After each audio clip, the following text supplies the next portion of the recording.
It was a Monday night. I had just flown into Detroit from Dallas the week of Thanksgiving to celebrate the holidays with my family.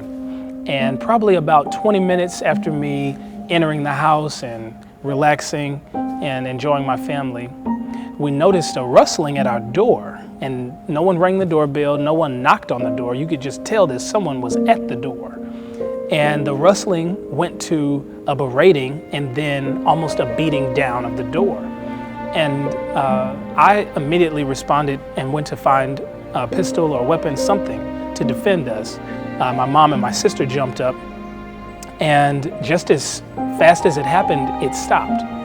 And I can't tell you if the angels of the Lord stopped them. I can't tell you if they had the wrong house. I don't know what to tell you. All I know is that I am thankful that it stopped, because just moments later, we heard the sound of ambulances, fire trucks, a dozen police cars, officers running on foot. Detroit police are searching for the gunman who shot and injured a woman and her grandson overnight in a home on the city's west side.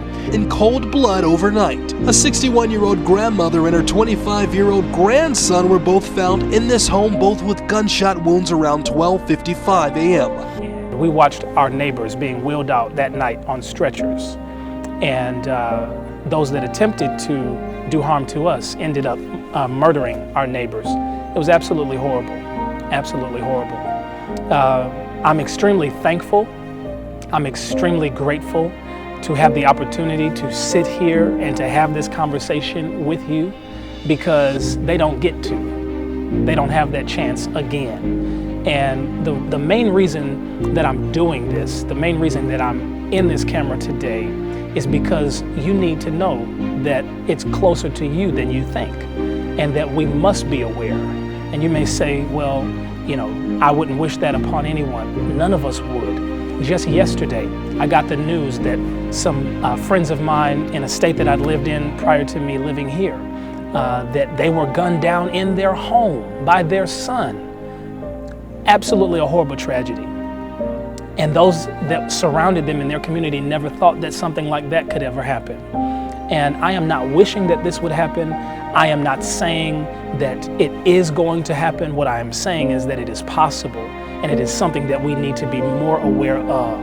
That the precautions that we can take by being in safe areas and well-lit areas, by taking stewardship over our safety, by making strides to do things about this in our communities and become advocates and become voices for change and for hope and for gun control.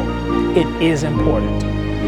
I believe that we are on the precipice of a new era. I would like for that era to be one that is less violent, that is less angry and less damaging of other people. And I think the only way that that is possible, and the only way that that can happen, is if we engage. We have to do something.